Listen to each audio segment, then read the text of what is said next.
There are certain faces that define an era, certain voices, certain smiles, certain moments in time that seem to freeze the world around them.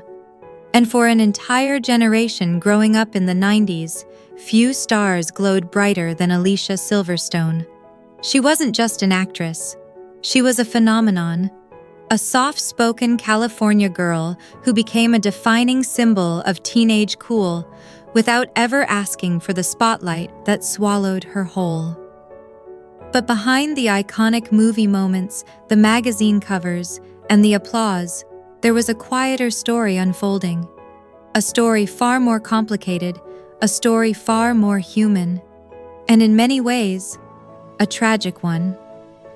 Imagine being 15 years old and waking up one morning to discover the whole world suddenly wants something from you. Your face is everywhere, your name is everywhere, and yet, almost nobody knows who you really are. That was Alicia's life. And to truly understand her rise and the painful pressures that came with it, we have to rewind to where it all began. Alicia Silverstone was born on October 4th, 1976, in San Francisco. She grew up the youngest of 3 children, the daughter of a Scottish mother and an English father. Her parents worked regular jobs, her father a real estate agent, her mother a flight attendant. But their home was always filled with creativity, kindness, and a belief that anything was possible. Alicia was a shy but imaginative child. She loved animals, loved nature, and loved making people around her smile. She didn't dream of fame. She didn't chase the spotlight. It simply arrived at her doorstep before she even understood what it meant. At just 6 years old, she began modeling, an introduction to the working world that came long before she understood what working even was. To the outside world, it looked glamorous. A little girl doing photo shoots, wearing dresses, being told she had a star look.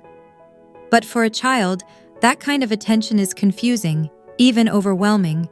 She would later reflect that she always felt like she had too much personality to be the perfect child model. Too much energy, too much realness. But those early jobs lit a spark.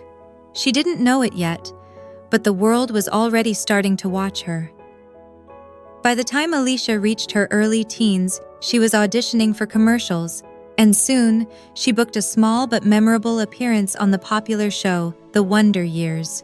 It was only a quick role, but it left an impression. Casting directors started whispering, "Who is this girl? Where did she come from? How can someone this young be this charismatic?" But nothing, absolutely nothing, prepared her for the moment that would change everything.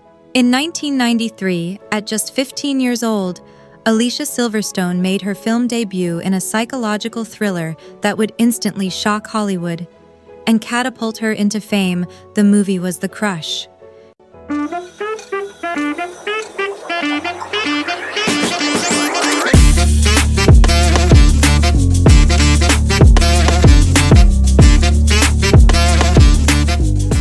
She was still a minor, still a child, still figuring out what it meant to act. And yet, the industry placed extraordinary expectations on her. The Crush became a strange turning point. Though the film itself was controversial, there was no denying Alicia's talent. She didn't just play a character, she embodied it. And Hollywood noticed. Almost overnight, Alicia Silverstone became a name people couldn't ignore. Agents wanted her. Studios wanted her. Critics predicted she was about to become one of the biggest stars of her generation. But this was also the beginning of the pressures she never asked for. This was the moment her childhood started slipping quickly away, and she wasn't even old enough to drive. Then came the music videos, and everything changed. In the early 90s, MTV was the center of pop culture, and when the legendary rock band Aerosmith needed someone for their next music video, they turned to a rising young actress whose talent captured their attention instantly. Her first major appearance was in the video for Cryin. She had no idea that the world was about to fall in love with her. Not slowly, not over time, but instantly, millions of people saw that video. Millions more saw the second one. Amazing.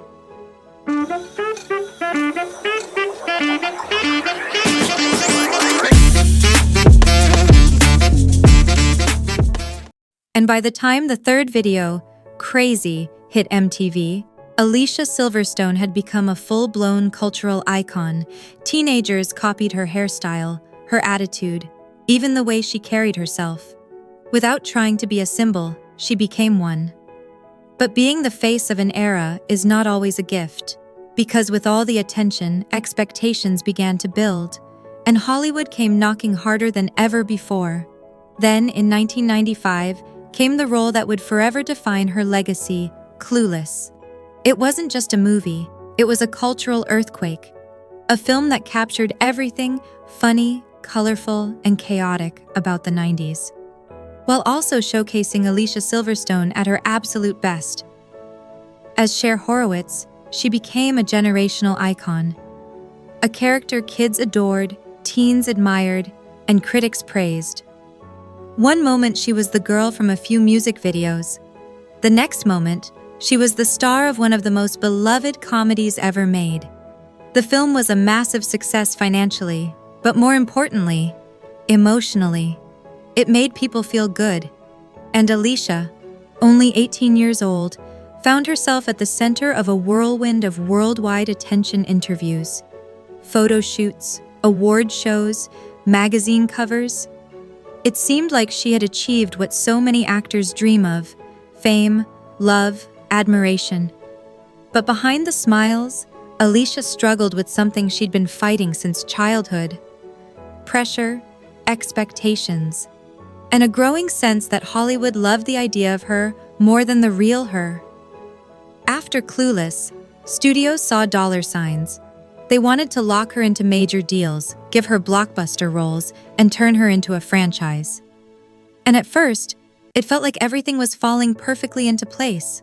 She was offered a multi-million-dollar deal to star in and produce films under her own production company. Reporters wrote that she was Hollywood's next great leading lady.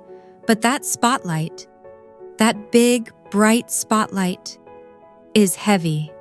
And what happened next would prove just how harsh the world can be to young women in entertainment. In 1997, Alicia appeared in Batman and Robin, one of the most publicized films of the decade. The expectations were enormous. The marketing was massive.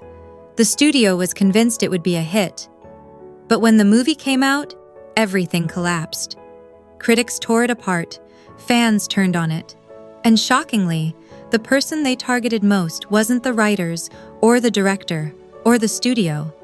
It was Alicia. She was barely in her 20s when the tabloids began attacking her appearance in ways that were cruel, unfair, and deeply damaging. Headlines mocked her. Reporters fixated on her body. Paparazzi made jokes. Fans repeated them. And Hollywood, the very town that promised her the world, sat back and watched a young woman take the blame for an entire studio's failure. The media cruelty was something no young actor should ever face. And for Alicia, it was devastating. She later admitted it was painful, that she didn't understand why the world suddenly felt so mean. Imagine being barely out of your teens, still figuring out who you are, and suddenly magazines are criticizing your looks on a global stage. That kind of attention wounds deeply, and it lingers. After the wave of negativity, Alicia stepped back. She said no to projects she didn't believe in. She distanced herself from the industry that had lifted her up only to tear her down. She focused on her mental health, her passions, and her values. She embraced activism, especially animal welfare, a cause she had cared about since childhood. She found love.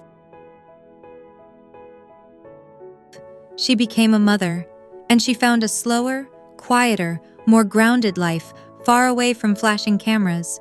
But even though she chose peace, the narrative around her often remained tragic. People asked why her career faded, why she disappeared, why she didn't chase the same fame she once had. Few ever considered that she might have chosen a different path, because the one she had been on was hurting her.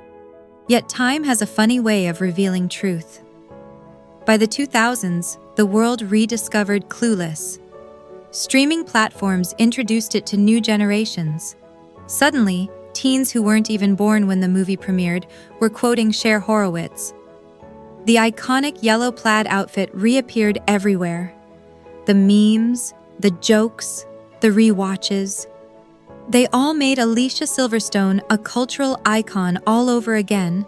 And now, years later, people finally see her story with clearer eyes. Not as a failure, not as a star who faded, but as a young woman who survived an industry that can be incredibly harsh, as someone who chose self-respect over fame, as someone who found purpose beyond the screen, someone who reclaimed her life. Alicia Silverstone's story is not just tragic, it's bittersweet. It's human.